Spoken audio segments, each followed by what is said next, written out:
World bank की एक report आई है इंडिया के इस पे, मतलब ओवरऑल इकोनॉमी कैसे हम $30 ट्रिलियन की इकोनॉमी बन सकती है आने वाले 20 सालों में। तो उसपे एक बहुत ही बढ़िया रिपोर्ट आई थी तो वर्ल्ड बैंक की, तो उसमें वही बोला जा रहा है कि मैक्सिमम जो प्राइवेट कैपिटल है आई थिंक वो ज्यादा मोबिलाइज होना चाहिए ग्रोथ के लिए। सो यहाँ जो डिस्कशन हो रहा है ना कि अरे एक अभी हम सबसे ज्यादा डिस्कशन क्या सुन रहे हैं कि यार ये क्या, मतलब एफआईएस को एग्जिट देने के लिए म्यूचुअल फंड में पैसा आ रहा है, एग्जिट दिए जा रहे हैं, हम एग्जिट दिए जा रहे हैं। सी आई थिंक यहाँ एक चीज समझना बहुत जरूरी है, जहां पे कंज्यूमर है ना वहां पे इन्वेस्टर आएगा, और वो इन्वेस्टर अभी इस बार ऐसा है कि वो डोमेस्टिक इन्वेस्टर है, और ये फाइनेंशियलाइजेशन ऑफ सेविंग्स जो हुआ है ना, it will last really long now. ये कोई टैक्टिकल शिफ्ट नहीं है, ये अब स्ट्रेटेजिक शिफ्ट हो चुका है, unknowingly knowingly we don't know, और ये कंटिन्यू रहेगा। मतलब ये जो 30,000 करोड़ की एसआईपी की बुक की हम बात कर रहे हैं यहाँ पे, तो definitely I think it is a really long term story लग रही है। So this is very important. तो ये मतलब there is a ratio called capital markets to GDP ratio. So this is new, मतलब मैंने वो रिपोर्ट में पढ़ा, this is something new I got to no.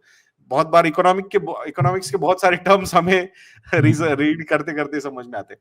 So lot of time what we focus on की market cap to GDP ratio, ठीक है, जो listed है।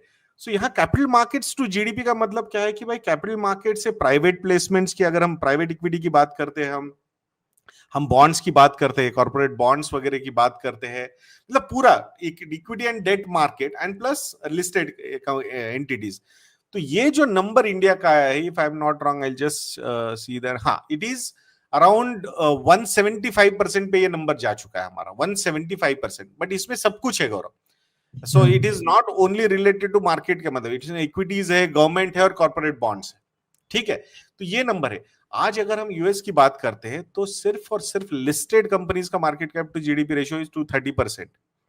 लिस्टेड कंपनीज, मतलब वहां हमने उनके गवर्नमेंट को नहीं लाया बीच में, इसको कॉर्पोरेट बॉन्ड्स को नहीं लाया, कुछ भी नहीं लाया, तो वो नंबर कितना ऊपर होगा। सो हमें अगर ग्रोथ करनी है तो डेफिनेटली ये प्राइवेट कैपिटल इकोनॉमी में आना बहुत ज्यादा जरूरी है, और वो एफिशिएंट लेवल पे आना चाहिए। वो सिर्फ अगर आप, if somebody is thinking that कि बैंक के पास ही होगा और बैंक विल डू एवरीथिंग, नहीं, मतलब हर चीज, मतलब यहाँ अगेन नरेंद्र शंकरन जी के बहुत सारे थोड़े से, मतलब कुछ कभी कभी रैशनल होने के लिए या कॉन्ट्रेरियन होने के लिए नरेंद्र शंकरन जी को सुनना बहुत सही लगता है मुझे। तो उन्होंने बोला था कि इस बार जो रिस्क, अर्लियर जो प्रॉब्लम हुआ था वो बैंक ने रिस्क ली थी, और इस बार जो प्रॉब्लम हुआ है उसमें इन्वेस्टर्स रिस्क ले रहे, ये जो एक ये है। बट मुझे ऐसा लगता है कि इन्वेस्टर, ये शिफ्ट ही है, this is nothing but shift. मतलब हमें सब चीज चाहिए, हमें क्या क्रिटिसाइज होता है कि यार क्या यार तुम 5-7-8% ही हो इक्विटी में, बाकी तो तुम्हारे एसेट में है ही नहीं। अब जब हम इक्विटी में आ रहे हैं, हमें एग्जांपल किसके दिए जाते हैं, 50% तो उनके मतलब रिटेल के पास है, से 40% है, 80% है कुछ कुछ इकोनॉमीज में, और हम तो 8%। अच्छा अब हम आ रहे हैं तो नाउ नहीं, अभी नहीं आना था, मार्केट गिरने का वही वो रिटेल इन्वेस्टर है, वो मतलब ग्रीड एंड फियर का साइकिल में बराबर गलत चीज में वो फंसता है। सो ये समझना बहुत जरूरी है। सो ये चित भी मेरी पट भी मेरी, ये जो फैक्टर है ना, ये मुझे बहुत ही, मतलब यार इसीलिए the philosophy which we try to follow is long term investing. Why long term investing? Why you should be happy अगर markets गिरते हैं when you are in your initial years of investments. अगर आप retirement years में हो तो आपने 5 साल का डेट का पोर्शन क्यों रखना चाहिए एक्सपेंडिचर का, उसके बाद भी रिस्क प्रोफाइल के हिसाब से अगर परमिट हो रहा है तो हाइब्रिड वगैरह में या गोल्ड वगैरह में आपने क्यों जाना चाहिए। तो ये सारे, सो इट इज प्रॉपर, मतलब एक प्रोसेस को फॉलो करोगे ना तो व्हाट वी फील, मतलब this is, after having so many discussions me and Gaurav with investors, what we are saying to you people is कि ये प्रोसेस ही सॉल्यूशन है हर चीज का। यहाँ पे अगर हम ना, when I was listening to the CIOs also, fund managers, I'm not talking about Naren sir, but other people also.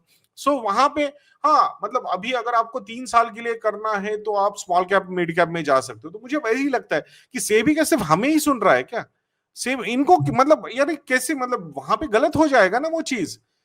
It's all about कि जो डेटा सजेस्ट कर रहा है, जिस तरीके की सिचुएशन मतलब ओवरऑल है, तो हमें ये एग्रेशन हम मतलब व्हाट दे थिंक इज कि नहीं अभी आपको टैक्टिकली ये चेंज करना, अभी रिटेल इन्वेस्टर को नहीं समझ में आएगा वो चीज, आप वो चीजें क्यों बोल रहे हो? And the problem with retail investor is they will not listen to them कि हाँ एसआईपी करो, आप इसमें करो, मल्टी एसेट फंड करो, आपका लार्ज कैप इक्विटी करो, इंडेक्स करो। दे विल ओनली, अच्छा ये बोला है, ये मैं डायरेक्टली मैं ही इंप्लीमेंट कर देता हूँ। सो हाँ, ये आपका सेक्टर स्विच होना चाहिए, अच्छा sector rotation is very important, I will buy this sector directly. अरे ये नहीं करना है। So I think a lot of, मुझे तो ऐसा लग रहा है कि सेबी को जाके बोलो कि सर अभी आप ना ये सेक्टर वाली चीजों पे भी मत बोलने दो फंड मैनेजर्स को। तो ये चीजें भी वहां पे शॉर्टकट्स लिए जा रहे हैं। देयर आर सो मेनी, एक तो थीमेटिक फंड्स निकाले हुए, मतलब हर टाइप का थीमेटिक फंड है, हर टाइप का सेक्टरल फंड मार्केट में है। तो अगर वो सेक्टर कॉल दिया जा रहा है वहां पे, तो फिर यार वो वही होगा फिर जो हम अवॉइड करने की कोशिश कर रहे थे स्टॉक्स में। तो आप सेक्टर स्पेसिफिक रिस्क ले रहे हो, और वो रिस्की बेट है वो डेफिनेटली। तो ये सारे फैक्टर, देन अगर सेक्टर रोटेशन में आप गलत फंस गए तो हो गया काम आपका फिर। तो ये सारे फैक्टर्स जो है ना, इसको बहुत ही प्रोसेस ओरिएंटेड अप्रोच के साथ हमें रखना होगा। इसको अगर हम चेंज करते रहेंगे बार बार बार बार, तो then it is not going to work, and then ultimately we will suffer, मतलब एक साइकिल गलत हो जाएगी and then everything will be reversed.